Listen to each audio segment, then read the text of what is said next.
ಈಗ ಛತ್ರಪತಿ ಶಿವಾಜಿ ಮಹಾರಾಜ್ ಟರ್ಮಿನಸ್ ಎಂದು ಕರೆಯಲ್ಪಡುವ ವಿಕ್ಟೋರಿಯಾ ಟರ್ಮಿನಸ್ ನಿಲ್ದಾಣವು 1887ರ ಜೂನ್ 20ರಂದು ಪೂರ್ಣಗೊಂಡಿತು.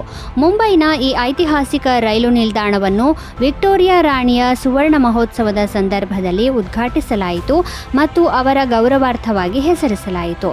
ಬ್ರಿಟಿಷ್ ವಾಸ್ತುಶಿಲ್ಪಿ ಫ್ರೆಡರಿಕ್ ವಿಲಿಯಂ ಸ್ಟೀವನ್ಸ್ ವಿನ್ಯಾಸಗೊಳಿಸಿದ ಇದನ್ನು ನಿರ್ಮಿಸಲು ಸುಮಾರು 10 ವರ್ಷಗಳು ಬೇಕಾಗಿದ್ದವು. 2004ರಲ್ಲಿ ಯುನೆಸ್ಕೋ ಇದನ್ನು ವಿಶ್ವ ಪರಂಪರೆಯ ತಾಣವೆಂದು ಗುರುತಿಸಿತು. ದಿನಕ್ಕೆ ಸರಿಸುಮಾರು 3 ಮಿಲಿಯನ್ ಪ್ರಯಾಣಿಕರು ಈ ನಿಲ್ದಾಣವನ್ನು ಬಳಸುತ್ತಾರೆ. ಛತ್ರಪತಿ ಶಿವಾಜಿ ಮಹಾರಾಜ್ ಟರ್ಮಿನಸ್ಗೂ ಮೊದಲು ಬೋರಿಬಂದರ್ ರೈಲು ನಿಲ್ದಾಣವಿತ್ತು. ಇದರಿಂದ ಭಾರತದ ಮೊದಲ ರೈಲು ಥಾಣೆಗೆ ಓಡಿತ್ತು. ಬೋರಿಬಂದರ್ನಲ್ಲಿ ಸ್ಥಳಾವಕಾಶದ ಕೊರತೆಯಿಂದಾಗಿ ಬ್ರಿಟಿಷರು ದೊಡ್ಡ ನಿಲ್ದಾಣವನ್ನು ನಿರ್ಮಿಸಲು ನಿರ್ಧರಿಸಿದರು. ಇದರ ಪರಿಣಾಮವಾಗಿ ವಿಕ್ಟೋರಿಯಾ ಟರ್ಮಿನಸ್ ನಿರ್ಮಾಣವಾಯಿತು. ಈ ನಿಲ್ದಾಣವನ್ನು 1996ರಲ್ಲಿ ಛತ್ರಪತಿ ಶಿವಾಜಿ ಮಹಾರಾಜ್ ಟರ್ಮಿನಸ್ ಎಂದು ಮರುನಾಮಕರಣ ಮಾಡಲಾಯಿತು. ಬ್ರಿಟಿಷ್ ಸರ್ಕಾರ ಇದರ ನಿರ್ಮಾಣಕ್ಕೆ 16 ಲಕ್ಷ ರೂಪಾಯಿಗಳನ್ನು ಮಂಜೂರು ಮಾಡಿತ್ತು. ಪ್ರಸ್ತುತ ಈ ನಿಲ್ದಾಣವು 18 ಪ್ಲಾಟ್ಫಾರ್ಮ್ಗಳನ್ನು ಹೊಂದಿದ್ದು 7 ಸ್ಥಳೀಯ ರೈಲುಗಳಿಗೆ ಮೀಸಲಾಗಿದೆ. 1916ರ ಜೂನ್ 20ರಂದು ಸ್ಥಾಪಿಸಲಾದ SNDT ಮಹಿಳಾ ವಿಶ್ವವಿದ್ಯಾಲಯದಲ್ಲಿ ಮೊದಲ ತರಗತಿಯನ್ನು ಜುಲೈ 2ರಂದು ನಡೆಸಲಾಯಿತು ಮತ್ತು ಆರಂಭಿಕ ವಿದ್ಯಾರ್ಥಿಗಳು 1921ರಲ್ಲಿ ಪದವಿ ಪಡೆದರು. ಆರಂಭದಲ್ಲಿ ವಿಶ್ವವಿದ್ಯಾನಿಲಯವು ಮಹಿಳೆಯರಿಗೆ ಬೋಧನೆ, ಗೃಹ ವಿಜ್ಞಾನ ಮತ್ತು ಇತರ ವೃತ್ತಿಪರ ಕ್ಷೇತ್ರಗಳಲ್ಲಿ ಕೋರ್ಸ್ಗಳನ್ನು ನೀಡಿತ್ತು. ಕಾಲಾನಂತರದಲ್ಲಿ ಇದು ವಿಜ್ಞಾನ, ಕಲೆ, ವಾಣಿಜ್ಯ ಮತ್ತು ಮ್ಯಾನೇಜ್ಮೆಂಟ್ನಂತಹ ವಿವಿಧ ವಿಭಾಗಗಳನ್ನು ಸೇರಿಸಲು ತನ್ನ ಪಠ್ಯಕ್ರಮವನ್ನು ವಿಸ್ತರಿಸಿತು. ವಿಶ್ವವಿದ್ಯಾನಿಲಯದ ಪ್ರಧಾನ ಕಚೇರಿಯು ಮುಂಬೈನ ಚರ್ಚ್ ಗೇಟ್ ಕ್ಯಾಂಪಸ್ನಲ್ಲಿದೆ. ಜುಹು ಮತ್ತು ಕಾರ್ವೆ ರಸ್ತೆಯಲ್ಲಿ ಹೆಚ್ಚುವರಿ ಕ್ಯಾಂಪಸ್ಗಳಿವೆ. ಪ್ರಸ್ತುತ ಸಾವಿರಾರು ಮಹಿಳಾ ವಿದ್ಯಾರ್ಥಿಗಳು ಅದರ ಅನೇಕ ಕ್ಯಾಂಪಸ್ಗಳಲ್ಲಿ ಶಿಕ್ಷಣವನ್ನು ಪಡೆಯುತ್ತಿದ್ದಾರೆ ಮತ್ತು ಈ ವಿಶ್ವವಿದ್ಯಾನಿಲಯವು ಉನ್ನತ ಶಿಕ್ಷಣವನ್ನು ಒದಗಿಸುವ ಹಾಗೂ ಮಹಿಳೆಯರನ್ನು ಸಬಲೀಕರಣಗೊಳಿಸುವ ತನ್ನ ಧ್ಯೇಯವನ್ನು ಮುಂದುವರೆಸುತ್ತಿದೆ.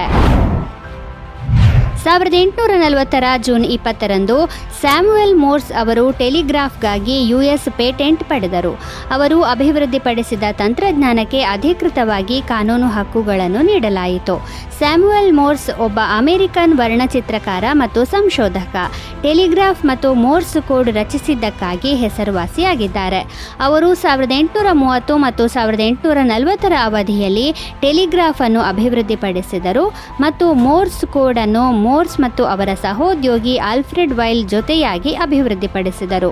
ಈ ತಂತ್ರಜ್ಞಾನವು ದೂರದವರೆಗೆ ತ್ವರಿತ ಸಂದೇಶ ರವಾನೆಯನ್ನು ಸಕ್ರಿಯಗೊಳಿಸುವ ಮೂಲಕ ಸಂವಹನವನ್ನು ಕ್ರಾಂತಿಗೊಳಿಸಿತು. ಮೋರ್ಸ್ ಟೆಲಿಗ್ರಾಫ್ನ ಮೂಲ ಮಾದರಿಯನ್ನು ರಚಿಸಿದರು. ಸಣ್ಣ ಮತ್ತು ದೊಡ್ಡ ಗೆರೆಗಳು ಮತ್ತು ಚುಕ್ಕೆಗಳ ವ್ಯವಸ್ಥೆಯನ್ನು ಬಳಸಿಕೊಂಡು ಇಂಗ್ಲಿಷ್ ವರ್ಣಮಾಲೆಯ ಪ್ರತಿಯೊಂದು ಅಕ್ಷರವನ್ನು ಇದು ಪ್ರತಿನಿಧಿಸುತ್ತದೆ. ಇದನ್ನು ಮೋರ್ಸ್ ಕೋಡ್ ಎಂದು ಕರೆಯಲಾಯಿತು. ಸಂದೇಶವನ್ನು ಕಳುಹಿಸಲು ಪ್ರತಿ ಅಕ್ಷರಕ್ಕೂ ಚಡಿಗಳನ್ನು ಮಾಡಲಾಯಿತು ಮತ್ತು ಈ ಅಕ್ಷರಗಳನ್ನು ಜೋಡಿಸಿ ಪದಗಳನ್ನು ರಚಿಸಲಾಯಿತು. ಚಡಿಗಳ ಮೇಲೆ ಎಲೆಕ್ಟ್ರಿಕ್ ಸ್ಟ್ರಿಪ್ ಅನ್ನು ರವಾನಿಸಲಾಯಿತು. ಇದು ಅವುಗಳ ಗಾತ್ರಗಳಿಗೆ ಅನುಗುಣವಾಗಿ ವಿದ್ಯುತ್ ಸರ್ಕ್ಯೂಟ್ ಅನ್ನು ಆನ್ ಮತ್ತು ಆಫ್ ಮಾಡುತ್ತದೆ. ಸರ್ಕ್ಯೂಟ್ ಅನ್ನು ಸಕ್ರಿಯಗೊಳಿಸಿದಾಗ ರಿಸೀವರ್ ತುದಿಯಲ್ಲಿ ರೇಖೆಗಳು ಮತ್ತು ಚುಕ್ಕೆಗಳನ್ನು ಉತ್ಪಾದಿಸಲಾಗುತ್ತದೆ. ಈ ಸಾಲುಗಳು ಮತ್ತು ಚುಕ್ಕೆಗಳ ವ್ಯವಸ್ಥೆಯ ಮೂಲಕ ಪ್ರತಿ ಅಕ್ಷರವನ್ನು ಒಂದು ಸ್ಥಳದಿಂದ ಇನ್ನೊಂದಕ್ಕೆ ರವಾನಿಸಲು ಅನುವು ಮಾಡಿಕೊಡಲಾಗುತ್ತದೆ. 1989ರಲ್ಲಿ ಬರ್ಲಿನ್ ಗೋಡೆಯನ್ನು ಕೆಡವಿದ ನಂತರ 1991ರ ಜೂನ್ 20ರಂದು ಜರ್ಮನಿಯ ಸಂಸತ್ತು ದೇಶದ ರಾಜಧಾನಿಯನ್ನು ನಿರ್ಧರಿಸಲು ನಿರ್ಣಾಯಕ ಮತದಾನವನ್ನು ನಡೆಸಿತು. ಬರ್ಲಿನ್ ಗೋಡೆಯು ಪೂರ್ವ ಮತ್ತು ಪಶ್ಚಿಮ ಜರ್ಮನಿಯನ್ನು ಪ್ರತ್ಯೇಕಿಸಿತ್ತು.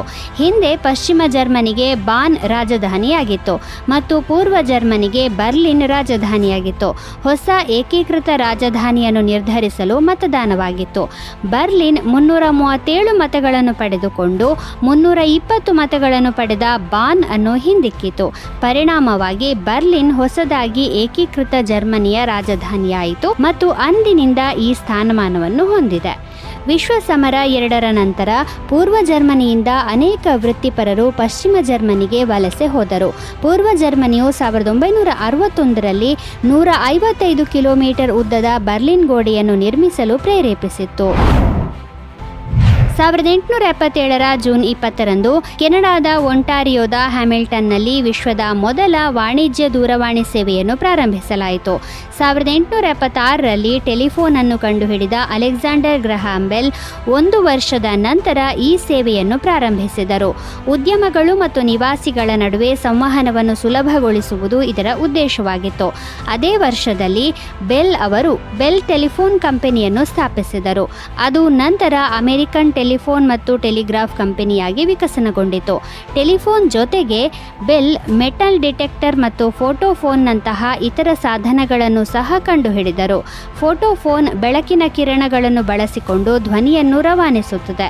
ಬೆಲ್ನ ಆವಿಷ್ಕಾರವು ಸಂವಹನವನ್ನು ಕ್ರಾಂತಿಗೊಳಿಸಿತು. ಅಮೆರಿಕ, ಯುರೋಪ್ ಮತ್ತು ಅದರಾಚೆಗೂ ವೇಗವಾಗಿ ಹರಡಿತು. ಇದರಿಂದಾಗಿ ಜಾಗತಿಕ ಸಂವಹನ ಜಾಲಕ್ಕೆ ಅಡಿಪಾಯ ಹಾಕಿದಂತಾಯಿತು.